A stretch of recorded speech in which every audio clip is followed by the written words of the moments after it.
அருட்பெரும் ஜோதி அருட்பெரும் ஜோதி தனி பெரும் கருணை அருட்பெரும் ஜோதி எல்லா செயல் கூடும் என் ஆணை அம்பலத்தே எல்லாம் வல்லான் தாலே ஏத்து. வாழ்க வையகம் வாழ்க வையகம் வாழ்க வளமுடன். குரு வாழ்க, குருவே துணை. அருட்பெரும் ஜோதி திரு அருள் பிரகாச வள்ளலார் ராமலிங்க சாமிகள் பாடி அருளச் செய்த திருவடி புகழ்ச்சி பாடல் 68. வளர் ஊர்த்த வீர தாண்டவம் முதல் பஞ்சகம் மகிழ்ந்திட இயற்றும் பதம் என்று வள்ளல் பெருமான் பாடக்கூடிய ஒரு அற்புதமான திருவடி புகழ்ச்சி பாடல் 68. இதனுடைய உரை விளக்கம்: கடவுள் தன் திருவருளால் உண்மையை வெளிப்பட செய்ய வேண்டும் என்பது அவருடைய இச்சை அல்ல. இயற்கை விளக்க வெளியீடாக எல்லாம் இப்பிரபஞ்சத்தில் வெளியாகி கொண்டு உள்ளனவாம். பிரபஞ்சமே அத்திரு செயலின் வெளியீடாம்.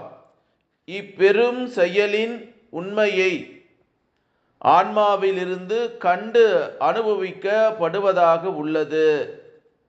எல்லாம் ஐந்தின் விரிவாக வெளிப்படலின் பஞ்ச நடனம் பஞ்சகம் விளங்க செய்யப்படும் செயலாக அறியலாகும். இச்செயலை தாண்டவம் என்று கூறுவது தத்துவ கற்பனை கூற்றாம். இக்கூத்துக்கு அரங்காக உள்ள இடம் பிரபஞ்ச வெளி முழுவதும் ஆகும். எனினும் அது பூரணமாக கண்டு அனுபவிக்கப்படுவது ஆன்மா சிற்று உருவில்தான். இங்கு அவரது உண்மை முற்றிலும் வெளியாக்கப்படுகின்றது. இந்த ஆன்மாவுக்கு ஆனந்த அனுபவம் சிந்திப்பதாம். பஞ்சகம் மகிழ்ந்திட என்பதை ஐந்தியல் உண்மை கொள்ள ஆன்மா ஆனந்தம் அடைந்திட என்ற பொருள் கொண்டதாம். தாண்டவ செயல் முற்றும் ஐந்தொழில் செயலே என்பது மேலோர் கண்டது. தவ நன்முயற்சியால் ஆன்மாக்கள் யோக ஞான சித்தியை பெற்று அங்கார தாண்டவம் புரிகின்றார்கள்.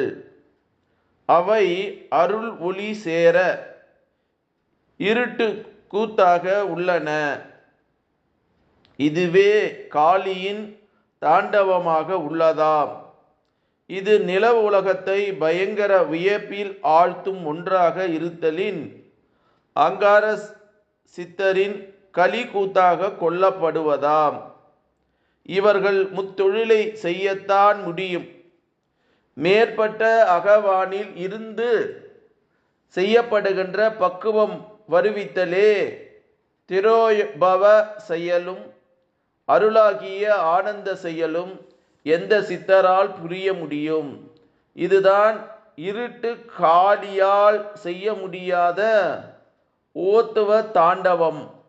உண்மையிலே ஆண்டவரின் அகப்புற பெரும் செயலால் ஊர்த்தவ தாண்டவமாகவும் வீர தாண்டவமாகவும் உள்ளனவாம். வீர தாண்டனமே வேறுபட காளி நடனமாக கற்பிக்கப்பட்டுள்ளது. எத்தனையோ செயல் எத்தனையோ வகை தாண்டவமாக கூறப்பட்டது. முடிவில் ஆனந்த தாண்டவமாக ஆன்மாவுக்கு ஆனந்தம் வழங்குவதாக இயற்றப்படுவதாக என தெளிவோம் என்று சாமி சரவணானந்தா அவர்கள் சொல்லக்கூடிய ஒரு அற்புதமான மெய்ஞான கருத்து.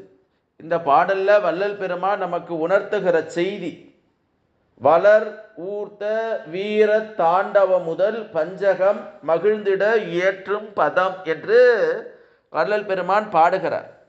இந்த பாடல் உண்மையான தெய்வீக ஞானத்தை, கடவுள் உண்மையை ஒருவன் அடைய முடியுமா? அந்த பிரபஞ்சத்துள் வெளியாக கொண்டு உள்ளானா இப்பிரபஞ்சமே அத்தனை திருச்செயலின் நடனமாகவும் செயலாகவும் உண்மையை ஆன்மாவிலிருந்து கண்டு அனுபவிக்கப்பட உள்ளதாகவும் எல்லாம் ஐந்தின் விரிவாக வெளிப்படுவதாகவும் பஞ்சக நடனம் பஞ்சகம் விளங்கச் செய்யப்படுவதாகவும் என்று வள்ளல் பெருமான் சொல்றார். அப்ப அந்த தாண்டவ செயல் ஏக இறைவன் நிறைய படங்கள்லாம் பார்த்துருப்பீங்க. சமீபத்தில் மலையாள திரையுலகத்தில் புகழ்பெற்ற நடிகர் திரு மம்முட்டி அவர்களுடைய மகன் துல்கார் சல்மான் என்ற ஒரு பையன், அவருடைய மகன் ஒரு படத்தை எடுத்தார். லேகான் ஒரு நீலி காளி என்ற கதையை மையப்படுத்தி அந்த படத்தை நல்லா இன்னைக்கு 500 கோடி 600 கோடி எல்லா மொழிகளிலும் வசூல் ஈட்டியிருக்கிறது. எதற்கு இந்த திரைப்படத்தோடு ஒப்பிடுகிறேன் என்றால், அப்போ உண்மையான ஊர்த்த தாண்டவமாக வீர தாண்டவமாக இருக்கான். அப்போ அந்த வீர தாண்டவம் வேறுபட காளி நடனமாக கற்பிக்கப்பட்டுள்ளது. எத்தனையோ செயல் எத்தனையோ வகை தாண்டவமாக கூறப்பட்டது என இந்த காளியை பற்றி வைத்து அந்த மலையாள திரைப்படத்தின் ஸ்ரீலேகா தமிழிலே எடுக்கப்பட்டிருக்கிறது. எதற்கு அந்த படத்தை நான் பார்க்க வேண்டும் என்று நான் எண்ணவே இல்லைங்க அதை. ஆனால் இதே காட்சி எனக்கு ஒரு 10 ஆண்டுகள் முன் கனவுல வந்தது. நான் ஆன்மீக அன்பர்களோடு ஒரு ஆசிரமத்துக்கு சென்று விட்டு முடித்து வெட்டி வரையும்போது அவங்க சொன்ன காலையிலேயே சொல்லிட்டாங்க, இந்த படத்தை போகிறோம், நீங்கள் வரீங்களா? திடீர்னு தெரியல. நான் படம் பார்த்தே 18 வருஷத்துக்கு மேலே ஆகுது. 18 குறைந்தபட்சம் ஒரு 15 ஆண்டுகளாக தான் இருக்கும். திடீர்னு அவர்கள் கூட்டம்னு போன அந்த கதை நான் கண்ட கனவு போல இருக்கு. அது இயற்கை புற இன்ப கதையை காட்டுகிற படமாக இருந்தாலும் நான் சிந்திப்பது நமக்குள்ளாகவே அகவயப்பட்டு அக உணர்வோடு அகசக்தியை உணர்ந்து கொள்ளக்கூடிய நிலை சொல்லுது. அப்போ அந்த நீலி காளி என்பதை விட அந்த தாண்டவம் வீரத்தாண்டவமாக இருக்கலாம் அல்லது ஊர்த்த தாண்டவமாக இருக்கலாம். அப்போ அதை நமக்குள்ளாகவே கதாகதம் செய்வது. மூச்சை கவனி பேச்சை குறை. நம்ம மூச்சை கவனித்து கொண்டு பேசுவதை நிறுத்திவிட்டால் நமக்கு இந்த பிரபஞ்ச நடன காட்சிகள் அகக்காட்சிகள் எல்லாம் தெரியும். அவை இது தாங்கி இதெல்லாம் தெரிந்துகிட்டு உண்மையான அகநாணத்தை உணர முடியும். மரணமில்லா பெருவாழ்வு நமக்கு கிடைக்கும். அருட்பெருஞ்சோதி ஆண்டவருடைய தரிசனம் நமக்கு கிடைக்கும்.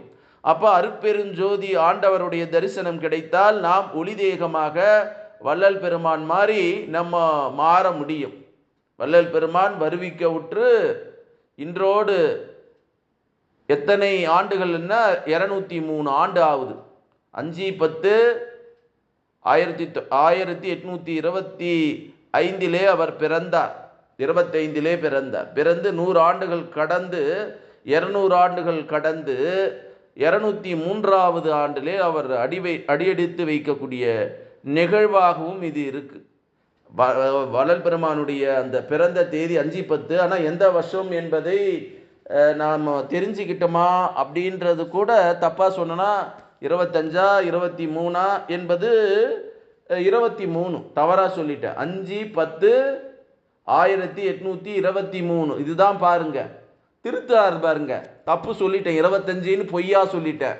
ஆனால் வள்ளல் பெருமான் எனக்குள்ளாகவே நான் பிறந்தது 5/10/1823 என்று சொல்ல வைக்கக்கூடிய நிலை தான் உண்மை. அதுதான் அயராத நிலை, விழிப்பு நிலை. சன்மார்க்கத்தில் வள்ளல் பெருமானை உண்மையாக யார் எண்ணுகிறார்களோ கடைபிடிக்கிறார்களோ அவர்களிடம் இருந்து அவர் அருள்பாலிக்கிறார். எனக்கு கூட இப்போ சோதனை நிறைய வைத்திருக்கிறார். எதற்கு இந்த சோதனையை வைத்திருக்கிறார் என்றால் என்னை சாதனையாளராக மாற்றுவதற்காக என்று நான் என் உள்மனம் சொல்லுது. புறமனம் நிறைய பேர் எனக்கு நான் ஜீவகாருண்யமே மோட்ச வீட்டின் திறவுகோல் என்று எண்ணிக்கொண்டிருக்கிறேன்.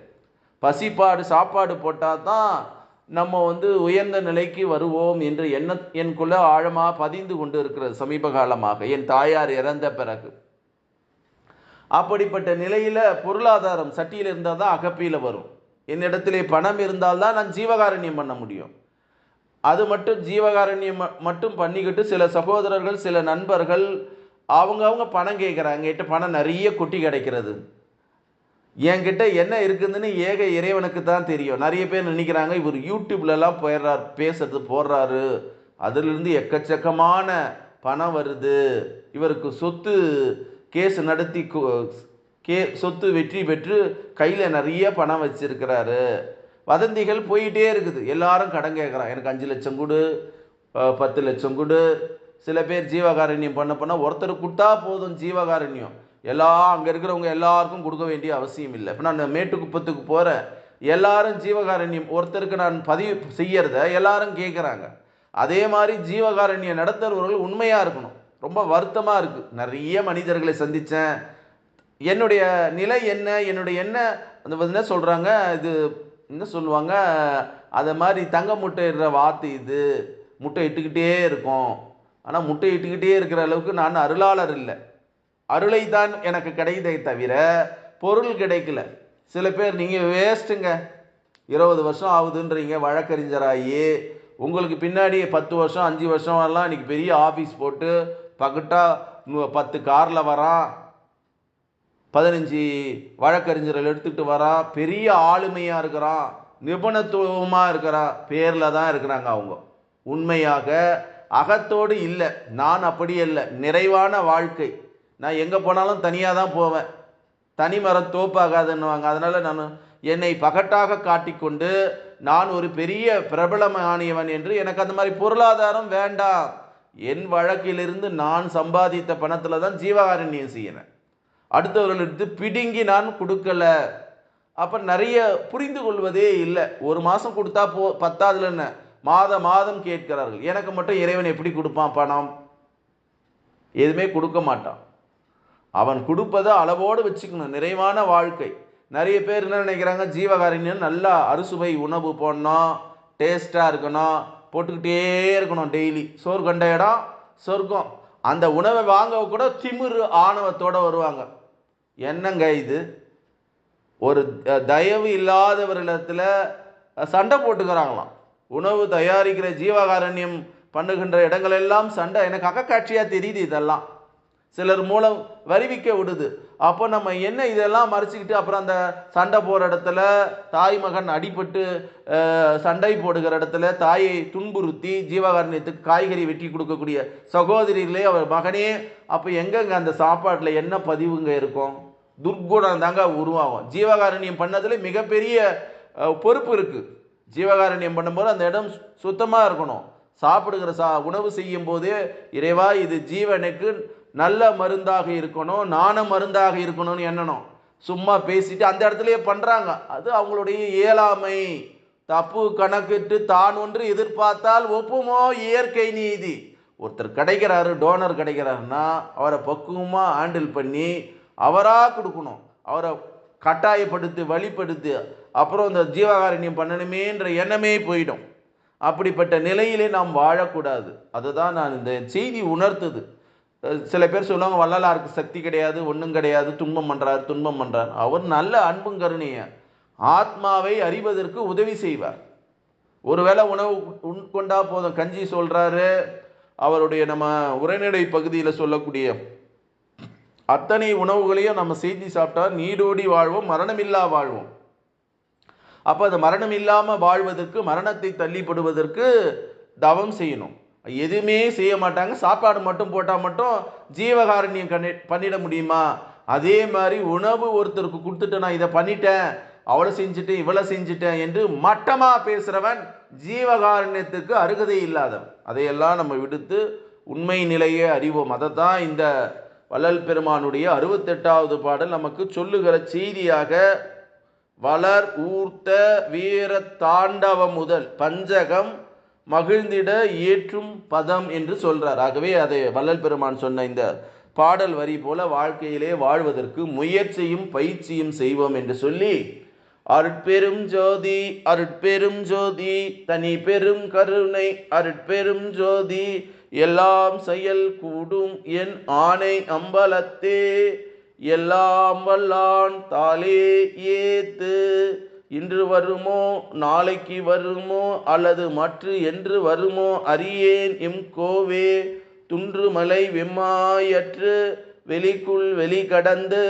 சும்மாயிருக்கும் சுகமென்று பாடி அருளச் செய்த திரு அருள் பிரகாச வள்ளலார் ராமலிங்க சாமிகளுடைய திருவடியை தொட்டு வணங்கி இறைநிலையோடு என் எண்ணத்தை கலக்கவிட்டு உங்கள் அனைவரையும் மனதார நெஞ்சார வாழ்க வளமுடன், வாழ்க வளமுடன், வாழ்க வளமுடன் என்று வாழ்த்துகிறேன்.